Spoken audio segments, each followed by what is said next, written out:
बिस्मिल्लाहिर्रहमानिर्रहीम। अस्सलाम वालेकुम। आज 29 दिसंबर है और दिन है जुमे का। इस वक्त हम मौजूद हैं इस्लामाबाद हाई कोर्ट में। इस्लामाबाद हाई कोर्ट में आज 4 से 5 बड़ी डेवलपमेंट्स हुई हैं, लेकिन इस वीडियो में हम बात करेंगे सिर्फ जो आज निगरान हुकूमत के हवाले से ऑब्जर्वेशन दी है जस्टिस मियां गुल हसन औरंगजेब ने, वो बहुत डैमेजिंग है। मामला क्या था? मामला था इमरान खान साहब की के वकला की जानिब से दरख्वास्त थी। शुएब शाहीन साहब पेश हुए और कल भी पेश हुए थे शुएब शाहीन साहब, और उन्होंने ये इस्तदाद की थी कि इमरान खान जो है वो साबिक चेयरमैन हैं और वो बानी चेयरमैन है तहरीक इंसाफ के। टिकटों की तकसीम का मामला है, इमरान खान साहब के साथ मुशावरत करनी है, लेकिन अडयाला जेल की इंतजामिया इमरान खान से मुलाकात की इजाज़त नहीं दे रही। और ये भी कहा गया कि जब हमको डॉक्यूमेंट्स लेके जाने लगते हैं तो हमें डॉक्यूमेंट्स नहीं ले जाए जाने दिए जाते, हमारे डॉक्यूमेंट्स चेक किए जाते हैं। और ये भी बताया था शेर अफजल मरवत साहब ने एक इंटरव्यू में कि हमसे, शेर अफजल मरवत साहब ने बताया था या किसी और वकील ने बताया था कि जब हमसे डॉक्यूमेंट्स लिए जाते हैं कि हमने इनको स्कैन करना है तो स्कैन के चक्कर में उनकी फोटो कॉपी करवा ली जाती है। और ये बड़ा हसास मामला है। अगर ये फोटो कॉपी कर लेंगे कि हमारे मुमकिन उम्मीदवार कौन से हैं, तो फिर हमारे उम्मीदवार जो हैं उनको पहले ही उठा लिया जाएगा। जैसे तजवीज़ कुनिंदान को, जैसे ताइद कुनिंदान को जो है वो गिरफ्तार किया जा रहा है, और जैसे उम्मीदवारों से कागजात छीने जा रहे हैं और उम्मीदवारों को गिरफ्तार किया जा रहा है। अब कल इसमें यह हुआ था कि कल अडयाला जेल के सुपरिटेंडेंट को नोटिस हुआ था, आज वो यहाँ पर पेश हुए। आज क्या हुआ? आज हुआ ये कि क्योंकि हम उस वक्त मौजूद थे, जस्टिस जो बाबर सत्तार साहब हैं उनकी कोर्ट में मौजूद थे। बाबर सत्तार साहब ने एमपीओ के ऊपर ऑर्डर सुनाना था और वो सुना भी चुके हैं, और मोस्टली रिपोर्टर उधर थे। तो इस दौरान जब मैं मियां गुल साहब की कोर्ट में गया तो वहाँ बड़े सख्त रिमार्क्स आ रहे थे। और बहरहाल जो जहाँ से मैं आपको प्रोसीडिंग बता रहा हूँ इससे पहले की, क्योंकि दो बड़े सुप्रीम कोर्ट के ब्रिलियंट रिपोर्टर्स मरियम नवाज साहबा जो जियो के लिए रिपोर्टिंग करती हैं और वसीम मलिक जिनको आप ट्विटर पर देखते हैं जो पब्लिक न्यूज़ के साथ हैं, वो दोनों मौजूद थे। तो बहरहाल देखेंगे कि इससे पहले क्या हुआ, क्योंकि वो ज़ाहिर है एक वसीम मलिक साहब अपने ट्विटर पे बहुत ज़्यादा चीज़ें लिख रहे होते हैं और मरियम नवाज अपने वीलॉग भी कर रही होती हैं, तो इससे पहले का बहरहाल देख लेंगे कि क्या हुआ। लेकिन जब मैं पहुंचा उस वक्त हो ये रहा था कि क्योंकि एडिशनल एडवोकेट जनरल इस्लामाबाद जो हैं वो मुखालफत कर रहे थे कि नहीं, इमरान खान की बैरिस्टर गौहर से मुलाकात नहीं करवाई जा सकती। इस पे मियां गुल हसन औरंगजेब साहब उस वक्त कह रहे थे कि क्या आप लोगों ने सुप्रीम कोर्ट के नोट से सबक नहीं सीखा? क्या आप चाहते हैं एक और नोट आए? क्या आप चाहते हैं कि मैं भी नोट लिखूं? ये वो जिक्र कर रहे थे जस्टिस अतर मिनल्ला साहब के नोट का, जो उन्होंने साइफर केस में लिखा था, जो लेवल प्लेइंग फील्ड के हवाले से बातें हुई, जो सुप्रीम कोर्ट का डिसीजन है। उन्होंने कहा कि क्या आप चाहते हैं कि मैं एक और नोट लिखूं? आपके पास गवर्नमेंट का ब्रीफ है, और उन्होंने कहा ये जहन में रखें कि आपके पास निगरान गवर्नमेंट का ब्रीफ है, और उन्होंने कहा कि यह भी जहन में रखें कि निगरान हुकूमत का मकसद गैर जानिबदार रहना है, उनका मकसद असिस्ट करना है इलेक्शन के मामलात में, इलेक्शन के प्रोसेस में। आप क्यों खलल डाल रहे हैं? क्या आप गैर जानिबदार हैं? उसके बाद उन्होंने कहा कि अगर आपने मजीद रेजिस्ट किया, आपने मजीद इसमें रुकावट डालने की कोशिश की और आपने मुखालफत की, तो मैं आपको जुर्माना कर दूंगा। उसके बाद उन्होंने कहा जो शुएब शाहीन साहब हैं उन्होंने, बल्कि उन्होंने कहा कि पहले मियां गुल साहब ने कहा, उन्होंने कहा इमरान खान साबिक चेयरमैन है, बैरिस्टर गौहर मौजूदा चेयरमैन है, इलेक्शन आ गए हैं, 8 फरवरी को इलेक्शन है, तो ये सबसे इंपॉर्टेंट मैटर है, फंडामेंटल राइट्स का मामला है, आइन उनको ये इजाजत देता है, ये फंडामेंटल राइट्स है, आप उनको मुशावरत करने दें। और उसके बाद उन्होंने कहा कि उन्होंने जब ऑर्डर लिखवाना शुरू किया कि हमने डायरेक्शन दी थी, रिस्पोंडेंट नंबर 4 अदालत आए, और उन्होंने ये भी कहा कि जो सुप्रिटेंडेंट जेल हैं उनकी सुपरविजन में ये मुलाकात होगी। उसके बाद क्या हुआ? उसके बाद दोबारा एडिशनल अटॉर्नी जनरल आए, उन्होंने कहा कि जनाब इसके ऊपर तो भी काबिल समात के ऊपर सवाल उठता है कि ये दरखास्त काबिल समात है भी या नहीं है। उस पर मियां गुल साहब जो हैं उन्होंने कहा कि बड़ी उन्होंने कहा कि एक बड़ी टेरिबल सिचुएशन है जो कुछ निगरान हुकूमत कर रही है, और इससे तो निगरान हुकूमत की गैर जानिबदारी पर सवाल उठते हैं। क्या आप अगर ये कहते हैं कि साबिक चेयरमैन पीटीआई और मौजूदा चेयरमैन पीटीआई मुशावरत नहीं कर सकते, तो क्या आप इलेक्शन को डीरेल करना चाहते हैं? आप साफ और शफाफ इंतखाबात की राह में रुकावट बनना चाहते हैं? उसके बाद कहा गया कि सुप्रिटेंडेंट जेल ने कहा कि जनाब ये बैरिस्टर गौहर तो रोजाना मिलते हैं इमरान खान से, क्योंकि वहाँ पे ट्रायल्स चल रहे हैं, वो रोजाना आते हैं, रोजाना ट्रायल में उनकी मुलाकात होती है। तो उसमें उन्होंने कहा कि जिस वक्त से हम गुजर रहे हैं, किसी तरह से कोई ऐसी चीज़ें रहने दें जिससे लगे कि ये सिस्टम जो है वो आइन के मुताबिक चल रहा है। और उन्होंने कहा कि ये जो है वो लेके आएंगे कागज़, लिस्ट लेकर आएंगे, और जब आप समझते हैं कि इनको मुनासिब टाइम मिलना चाहिए, जब वो मिल जाए तो आप कह दीजिएगा कि भाई आप मुलाकात हो गई है, जाओ अपने काम करो।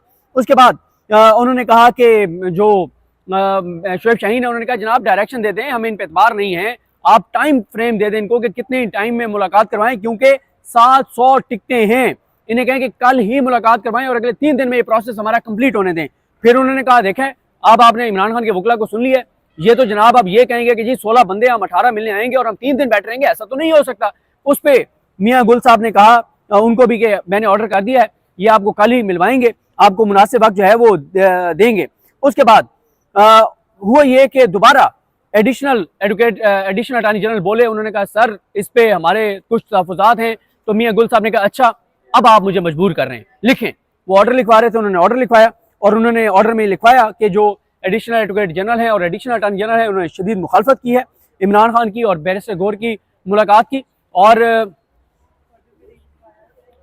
तो चलें अभी ऑर्डर आएगा। तो मरीम कह रही है कि ऑर्डर में नहीं लिखवाया, बहरहाल देख लेंगे। मेरा ख्याल है कि उन्होंने जब डिक्टेट करवाया ऑर्डर तो उन्होंने लिखवाया है कि ये मुखालफत कर रहे हैं। और इन दोनों जो उन्होंने फिर कहा कि इससे निगरान हुकूमत की, और उन्होंने इससे पहले ये वर्बल ऑब्जर्वेशन भी दी है और आप रिटर्न में देखते हैं कि क्या कुछ आता है कि जो निगरान हुकूमत है उसको गैर जानिबदार रहना चाहिए। लेकिन यहाँ पर जो है वो रुकावटें पैदा की जा रही हैं और एक पोलिटिकल पार्टी की टिकटों की तकसीम का मामला जो है उनका बुनियादी हक है। और उन्होंने कहा है कि इससे निगरान हुकूमत की गैर जानिबदारी पर संजीदा सवालात उठते हैं।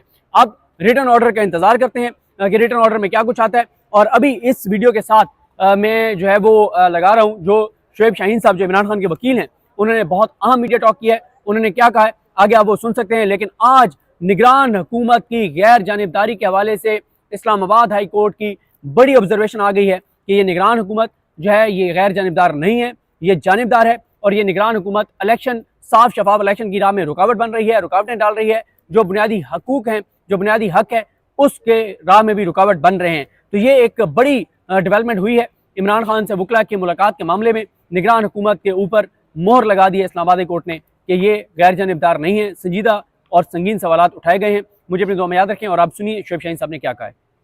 बिस्मिल्लाहिर्रहमानिर्रहीम। पहली बात तो ये है कि आज इस केस के अंदर सबसे अहम बात यह है जो मौजूदा केयर टेकर सेटअप बैठा हुआ है या जो एडमिनिस्ट्रेशन है उनके बारे में अदालत ने पहली दफ़ा सर्टिफाई कर दिया है that they are partial, they are not impartial. ये गैर जानिबदार नहीं है, ये जानिबदारी कर रहे हैं अगेंस्ट पीटीआई। ये आज सर्टिफाई कर दिया है। फिर ये क्वेश्चन मार्क भी डाल दिया है advocate general and additional attorney general के ऊपर।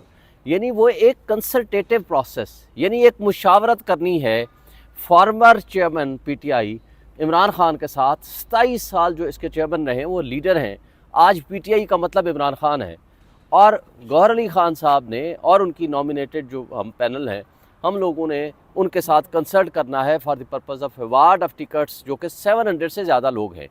अब 700 अफराद की टिकट्स के लिए अब ये हालत है कि हम एक कागज़ का टुकड़ा अंदर नहीं लेके जा सकते, वो हमसे वापस ले लेते हैं। और अगर कोई फाइल में लेके जाएं जो केसेस के लिए है, वो भी पता नहीं कितने दिनों बाद वापस मिलती है। तो भाई जब हम डिस्कशन नहीं करेंगे, कंसल्टेटिव प्रोसेस नहीं होगा। अब एक गौहर अली खान जो हफ्ता 10 दिन पहले चेयरमैन बने हैं, उनको पता नहीं है, वो एक लीडर है, हम इमरान खान से कंसल्ट करना चाहते हैं, जबकि इनका क्या मामला था, स्टेट सीक्रेट्स एक इश्तिहारी मुजरिम से ये करते थे। Even chief of army staff की अपॉइंटमेंट के लिए भी जनाब हम लंदन जा रहे हैं उनसे कंसल्ट करने के लिए, जब वो इश्तिहारी मुजरिम था। हमारा लीडर अंडर ट्रायल प्रिजनर है, अंडर ट्रायल प्रिजनर के साथ हम मुलाकात नहीं कर सकते। एक मौजूदा चेयरमैन उनसे कंसल्ट नहीं कर सकता, सिर्फ इस बात पे ताकि कोई प्रॉपर टिकट्स की तकसीम दुरुस्त हो जाएगी। तो उसका नुकसान इनको ये होगा कि जनाब कभी बल्ले का निशान ले लेते हैं, कभी किस तरह की हरकतें करते हैं। तो ये सारी चीज़ें आज अल्हम्दुलिल्लाह जस्टिस मियां गुल हसन औरंगज़ेब साहब ने बड़ा आर्डर भी लिख दिया, साथ उनके पार्शल होने का सर्टिफाई भी कर दिया।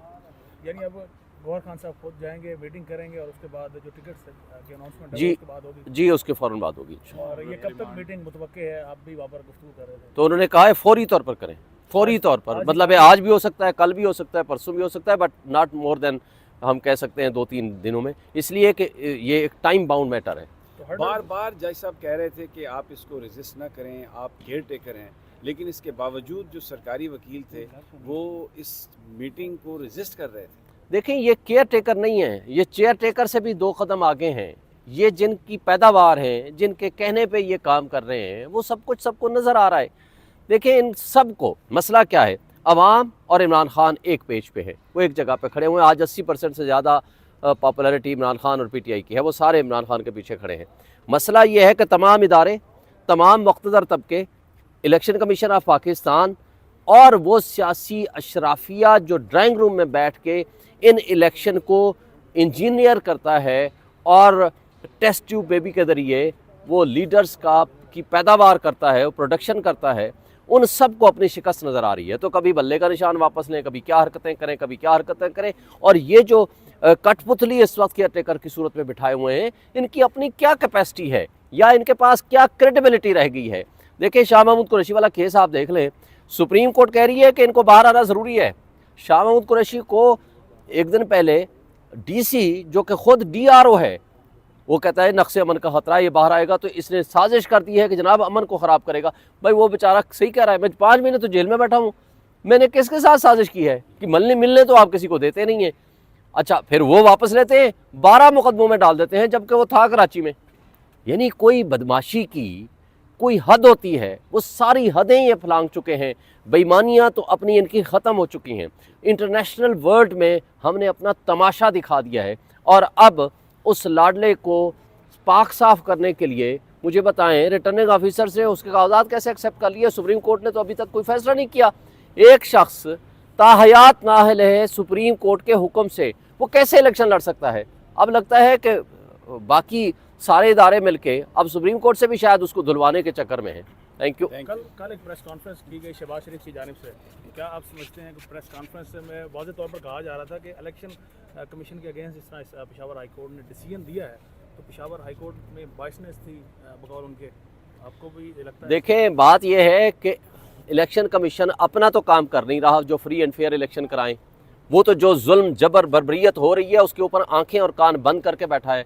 उसको इंटर पार्टी इलेक्शन हमारे नज़र आ गए जब दूसरी मरतबा उन्हीं के कहने पे किया। इंटर पार्टी इलेक्शन के साथ उनका क्या ताल्लुक़ है? और अगर आप लॉ में भी देखो, मैक्सिमम अगर किसी ने इलेक्शन नहीं कराए और सही नहीं कराए और बिल्कुल नहीं कराए, तब भी 1 लाख से 2 लाख उसका जुर्माना है। ये है टोटल सज़ा।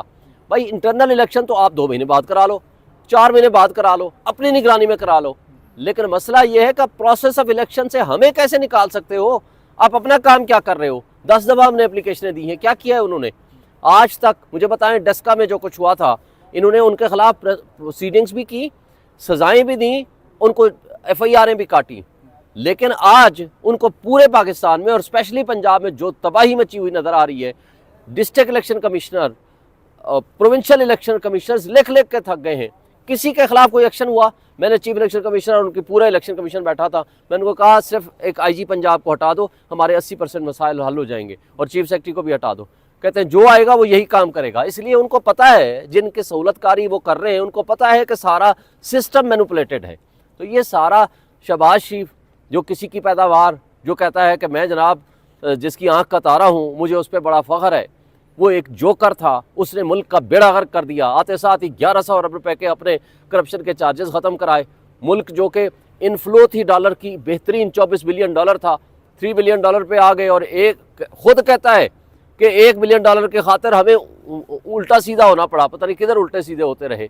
बात यह है कि इस मुल्क की तबाही की बुनियाद इस शहबाज शरीफ, नवाज शरीफ और PDM की जमातों ने, और वो सो कार्ड जो अपने आप को बड़ा लिबरल कहता है बिलावल भुट्टो। मुझे बताएं कि बैग उठा करके अपनी माँ के कातलों के पीछे, तुम कहते थे ना वो कातिल, हम तो नहीं कहते थे, और उनके पीछे तुम चल रहे थे, और फिर आपने 3 महीने बड़ी गुडविल बना ली थी कि नहीं जनाब लेवल प्लेइंग फील्ड होना चाहिए। तो जरदारी साहब के झांक की तरह बैठ गए। सिर्फ एक प्रेस कॉन्फ्रेंस की है राव अनवार ने, और हाफिज नईम साहब ने कहा हम 2 कॉन्फिडेंस मोशन ला रहे हैं। ये डीलर हैं, ये लीडर नहीं है। लीडर सिर्फ एक है पाकिस्तान में, वो है इमरान खान, जिसका मरना जीना इस मुल्क के साथ है, और इस मुल्क के लोगों की खातिर, हकीकी आज़ादी की खातिर आज वो जेल में है। और जब तक वो इस काज के साथ खड़ा है, अवाम उनके साथ खड़ी हुई है, और अल्हम्दुलिल्लाह हम 8 फरवरी को जीतेंगे। Thank you.